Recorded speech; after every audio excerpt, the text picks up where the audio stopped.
Hello and welcome to a brand new series here on the channel called From Memory. This is the first episode, so I felt like, of course, why not start with original Gundam, first Gundam. And so basically, the premise of this is that I almost looked at episode names there. I have to recount the story of first Gundam from memory with no help, no guide. The only thing I get is if I own the game slash movie slash series slash book, whatever, and I have the physical copy, I can hold it in my hand while I talk about it to give myself some help, which won't be much. And the other rule is that first rule, I can't look anything up. The second rule is if there is a gap between my memory, I can't just leave that gap there. I have to fill the gap in, which means if I don't remember what happens, I have to make something up that happens that would lead it to the goal that I'm going for from memory.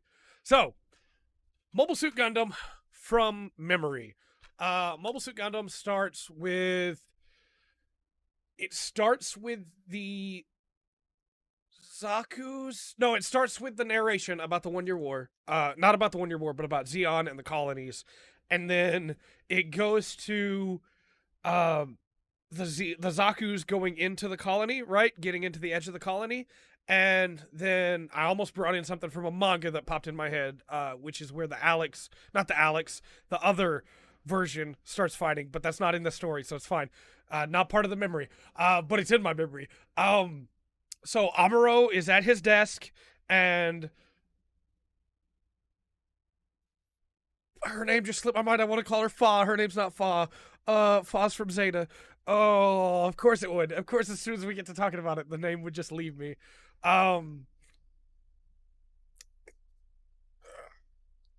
She marries Hayato at the end. I gotta come up with a name if I can't remember the name. We're gonna call her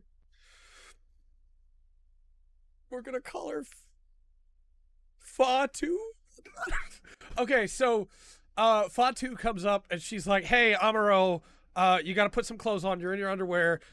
There's people attacking the colony. We're in trouble. We gotta escape. We gotta evacuate. The evacuation order's going." And so Amuro's like, "But fine."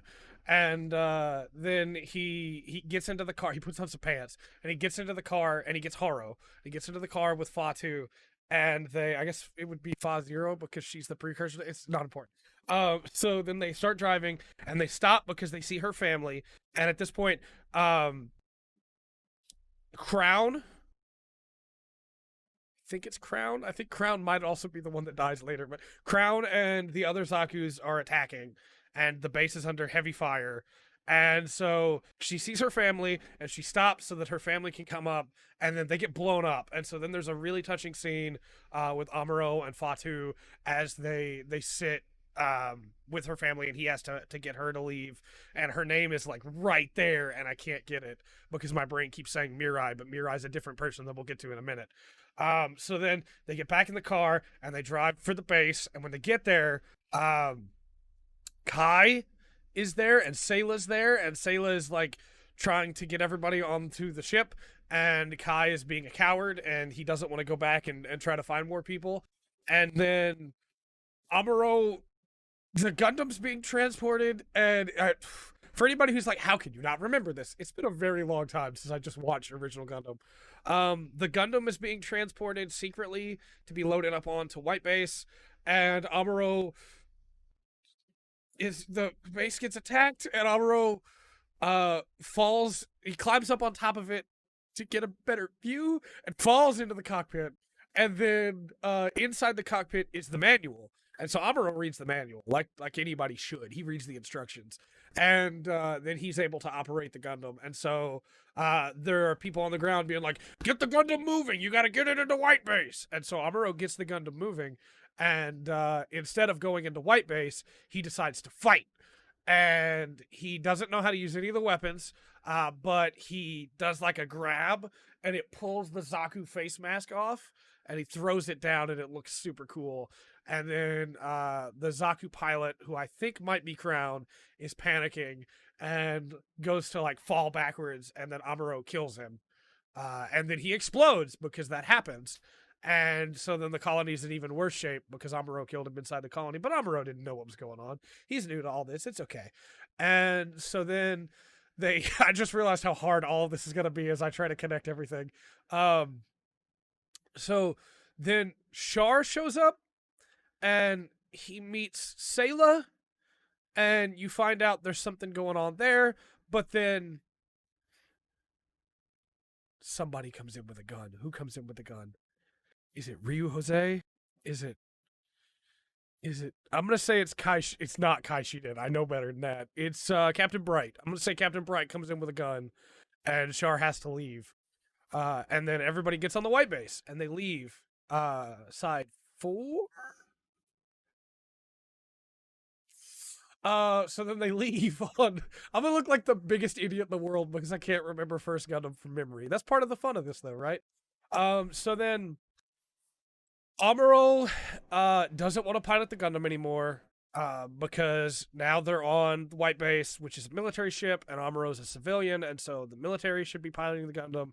But then Captain Bright's like, hey, we don't have, he's not even a captain yet. He's like, hey, we don't have any people that can pilot the Gundam. You're going to have to pilot the Gundam. Because he's an acting captain, because the real captain, whose name I cannot remember right now, and we're going to call Raymond for now, Captain Raymond is dying. He's like in bad shape. He's bedridden, and it's possible they can save him, they think, but they're going to have to hurry, and they're going to have to get off of Side 4 and get to Federation Base so that they can get him taken care of. And so Mirai becomes the helmsman because most of the actual soldiers that would have been piloting White Base and running White Base are dead in this attack. And so Mirai becomes the helmsman or helmswoman, I guess, of White Base. And then Captain Bright becomes acting Captain Bright. Sayla takes on comms. Kai later gets the gun tank and Hayato, or the gun cannon. Hayato and Ryu get the gun tank, but that doesn't happen yet. So Amuro is like, I don't want to pilot the Gundam. And then Captain Bright's like, we're all going to die if you don't pilot the Gundam. We need you. And Amuro's like, nobody ever needed me. I love Amuro. Don't take this as like, Amuro's kind of a snot at the start of the series. So then they head out into space. And Amuro has to fight Char again because Char attacks. Meanwhile, Char's over here like, hey, we gotta stop the Trojan horse. We gotta stop the Federation's new weapon. We gotta take out White Base. It just hit me how much more of Char's story I remember than Amuro's, and that's very telling about who I like more. So Char is like to his right-hand man, whose name I can't remember at all, and I'm going to call Logan because for some reason he makes me think of Wolverine. It might be because he's short. He's like, hey, Logan, I want to say, my brain is saying like Salin, but that's not right either. We'll just go with Logan. He's like, hey, Logan, we got to stop the Trojan horse. We got to call for command. We need some more Zaku's. We're going to stop the Trojan horse. And so command sends more Zaku's. But they can only send one, if memory serves, and they send it into space so that Char Salamis will have to go pick it up. And so on the way to pick it up, that's when the White Base sees it, and they're like, hey, we got to stop him from getting that Zaku. And so they launch Amuro with the beam rifle. And Amuro's excited because he's got the beam rifle, but he wastes all the ammunition because he doesn't realize that it runs on ammunition. And he can't hit Char because Char's too fast. And this is the first time we get to hear, here comes Char. And Char's super cool. And Amuro can't hit him because he's too fast, and he doesn't understand why Char is so fast. And Char is able to land the good old Char kick, and it sends the Gundam sailing backwards. But Char isn't able to get any actual damage in on the Gundam because its armor's too tough. He can't do anything to it. So they call a retreat. But in the middle of this, they lose another guy who I also want to say was called Crown. This is where Crown's at. The first guy was called Gene. That's right. The first guy was Gene. This is when Crown dies. And so then Char goes back to his ship and has to request more Zaku's, which makes Doen kind of upset. I'm going to take a drink now because it's been like 10 minutes straight. Okay, so after that, this is where I'm going to start making stuff up. After that, they go for another resupply, but this time it's not just Zaku's. It's like 3 Zaku's and then like some actual supplies. And the white base doesn't want to let them have that either, so they attack again.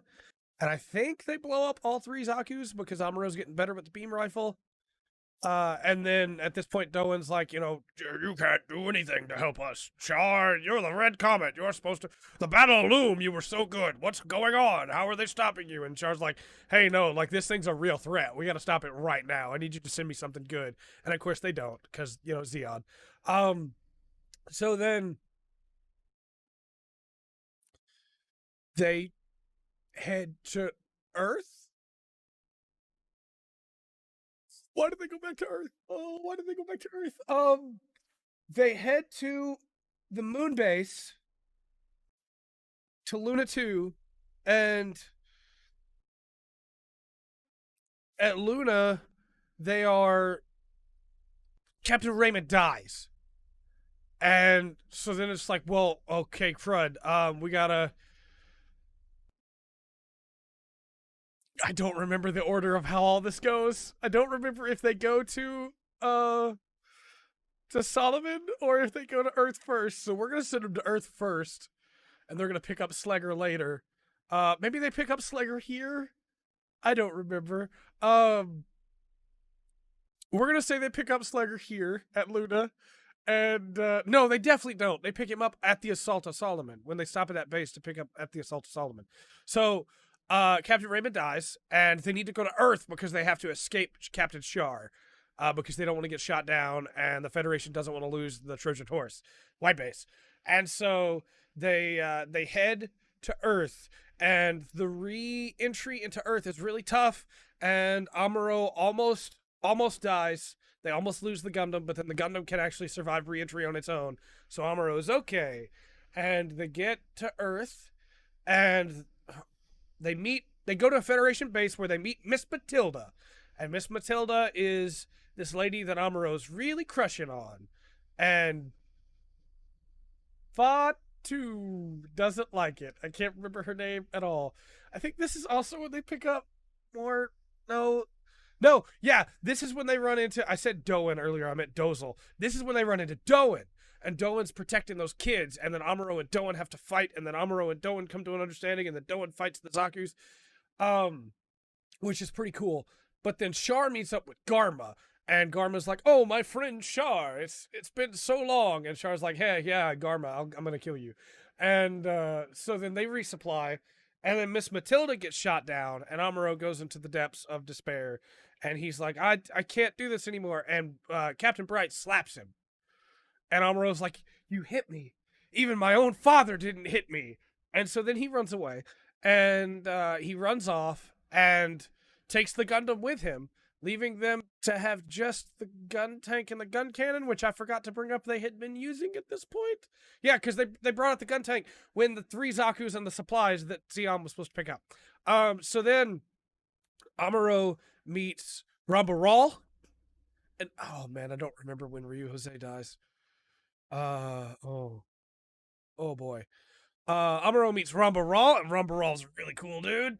And then Rambaral is like, "You have to live for yourself. Make your own choices in life." And so then Amuro's like, "I'm a man. I can make my own choices." And Rambaral's like, "Then show it to me, boy." And so then Amuro, chooses to go back to White Base. And at some point in all of this, White Base was running out of salt, and Captain Bright got really upset that they were running out of salt and threatened to kill people. So they had to find salt. I might be confusing that with Zeta when he's like, "Are you enjoying these hamburgers?" Or in Double Zeta when he's like, "If you're not enjoying this chicken." But regardless, they have to get salt. And Amuro comes back, and then Rambaral attacks. And I think Garma might already be dead at this point, but it's fine. We're going to wrap him into all this too. And so Rambaral attacks, and he fights Amuro, and then he's like, "This is no Zaku, boy, no Zaku." And Amuro is able to defeat him, but then Rambaral, like a boss, sneaks onto White Base anyway, and tries to fight back. And I'm going to say this is when Ryu dies too, because I don't remember. But Ryu jumps onto White Base, and I guess Rambaral kills him. Oh, people are going to be real mad at me that I don't remember how all that went down. Because Ryu's death is like a big moment. But then Rumbarol like falls off the side of White Base and dies. And it's a really touching, tragic moment where Amuro realizes that like it doesn't matter how good a guy Rumbarol was, he was still the enemy, and they still had to fight. They didn't have a choice. Um, and then Garma attacks the White Base, and Shard doesn't come to back him up, and so Garma gets shot down, and then Char is like, yes, the first steps have begun. And Garma the whole time was like, Char, Char!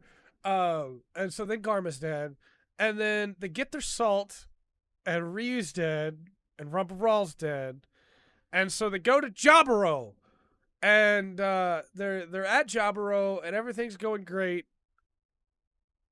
I'm forgetting the colony. I'm forgetting some big things here. They go to Jaburo, and everything's great, and then there's an amphibious fight where all of this is out of order. I'm aware. That's the whole point of the series, though. Please don't be too mean in the comments. So they get to Jaburo, and there's an amphibious assault where Char gets a Zagok. He gets his red Zagok, and he attacks, and Amuro has to try and fight him off, and they lose Jaburo. They're not able to protect Jaburo. They lose Jaburo, and they've got to go. They got to get out of there, because there's a bomb, a nuclear warhead in Jaburo, and the Federation sets it off. Regardless, they gotta go because it's going off. It's blowing up, and so they leave and they go back to space because they gotta go back to space. It's time to fight the war now. They hid for a while. Amuro got better. They killed a bunch of important people. It's time to go to war. Meanwhile, I can't. Giran. I was gonna say I cannot forget his name. Giran Zabi is like giving a speech about the loss of his brother and how we have lost a glorious hero to our cause. There's another line there that's like, but this is not the end. It is a new beginning. The Earth Federation filled with greed. Oh, come on. You can remember the speech, Trey. The Earth Federation filled with greed. Oh, I don't remember the next line. It's something like has continued to roll out new strategies, but Zeon has continued to roll out new strategies. The Earth Federation has done the same. And then he makes an appeal to the people with rise, rise, take your sorrow and turn it into anger. Zeon thirsts for the strength of its people. Sing, sing. And it's a really good speech. And there's more to it there that I have forgotten. But it's a really good speech. And so then Zeon is like, hyper, yeah, let's go. Stop the Federation, kill the Federation. And so the Earth Federation prepares to assault Fortress Solomon, which is where Dozelzabi is. And so they give the White Base Slegger Law.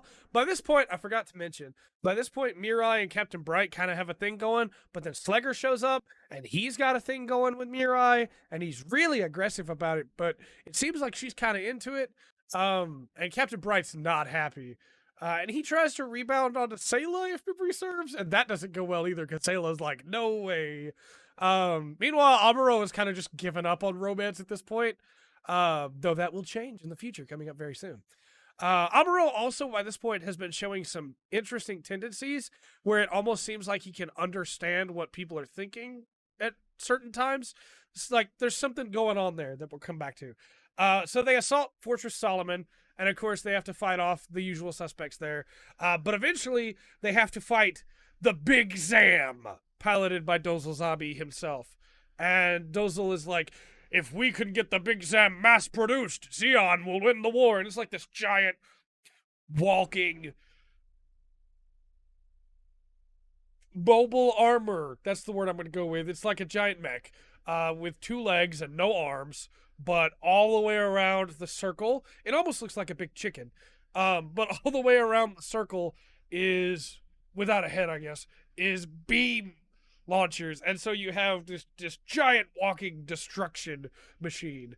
and the Big Zam can fire its toes off as missiles, which is pretty cool. It's pretty cool. So then Amuro goes to fight it, and he's losing. But then Slager comes in a core fighter and rams straight into the thing and sacrifices himself so that Amuro can get a hit in and destroys the Big Zam. But Dozel refuses to give up and climbs out on top of the Big Zam with an assault rifle and starts firing at the Gundam. And so then it explodes and he's killed in the explosion, and the Federation is able to take Solomon. Yeah, it's a big, huge fight, and it's pretty dang cool. So at this point, Zeon is now being run by. I forgot to mention, Zeon was being run by Degwin. I think it was like Degwin Zabi. And so Degwin was an old man, and so he was letting Girin, Cassilia, and Dozel run everything. And now, with Dozel's death, Cassilia and Girin start going at each other's throats, trying to take over. And Girin's strategy is to lean in on power, just like more soldiers, more suits, send them out there. We'll be tactical and we'll take them out. Whereas Cassilia's strategy is, hey, what if we have more experimental weapons that the Federation doesn't know how to counter? Which, between the two of them, they kind of ruin Zeon's chances. But regardless, mass production versus specialized production and trying to do both at the same time, bad idea. But at this point, Cassilia starts her new type forces, which is where you have her special forces crew led by Captain Char, and each one of them is a new type, except for Char himself at first. And so new types have the ability to understand each other, but it also means they can understand intent. And so new types are able to dodge a lot of attacks they wouldn't be able to dodge otherwise. And they're not supposed to be used for war. In the Gundam universe, it's the evolution of mankind from being in space, with mankind's spatial awareness opening up because of space, with their souls not being weighed down by gravity. But of course, it's used for war because that's how mankind works. So one of those is a girl by the name of Lala Soon, and Amuro and her connect over space. And so Amuro is kind of into her, but she's kind of into Captain Char, and that makes things trouble when it comes time to fight. So Lala is in the Elmeth. Char gets a new suit called the Gelgoog, and Amuro is, of course, still in the Gundam. There's also some other guys that I can't remember the names of, so we're gonna call them Steve, Mark, and Ryan, and they all have a specialized suit, one of which is the Zaccarello, and is one of the worst looking mobile suits I've ever seen in my life. But Amuro beats them all really easily. I don't remember there being much to them as characters. So then they need to go to Aboaku to stop the zombies. That's the final goal, right?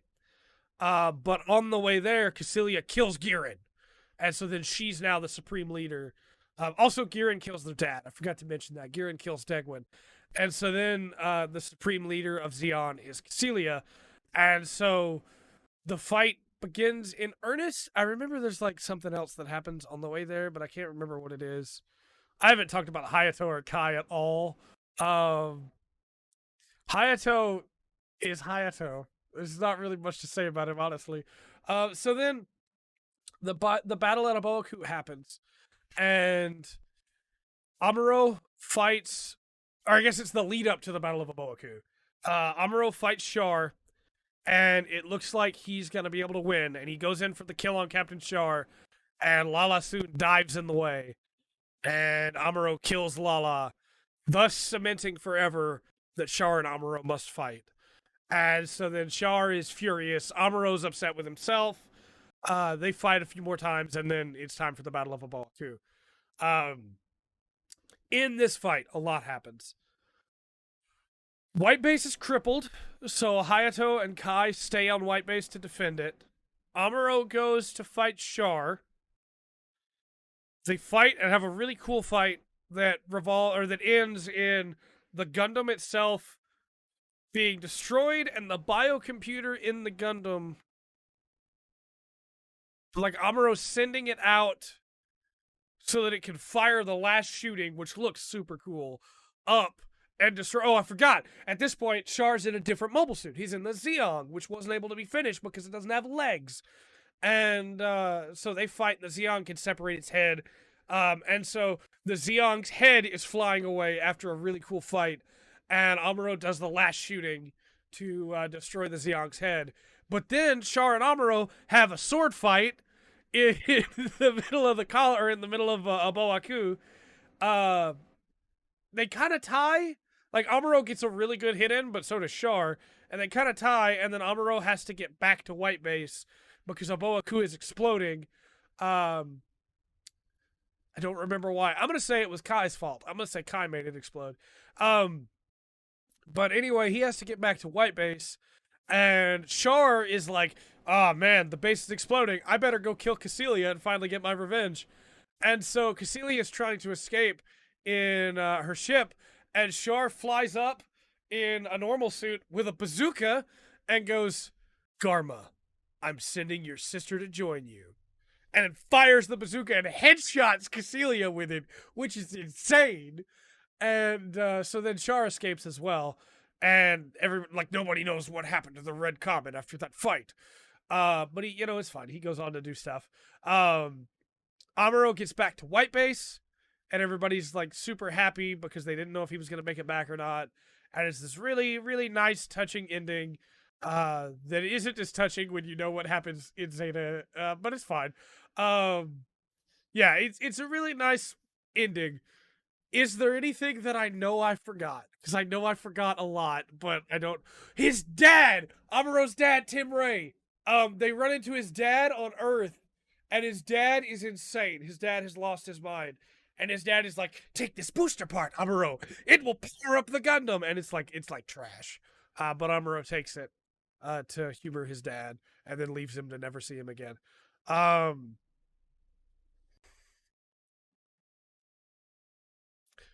Dozel had a kid that escaped. That's probably important. I think that's it though. Like, let me know in the comment section down below how many things I forgot, because I know I forgot some really good stuff. But let me know how you think I did, and give me some recommendations for other things that you'd like to see done from memory. But until next time, I've been Trey. This has been the Full Spectrum. Remember to always, I messed up my own outro. Remember to always enjoy the full spectrum that memory has to offer.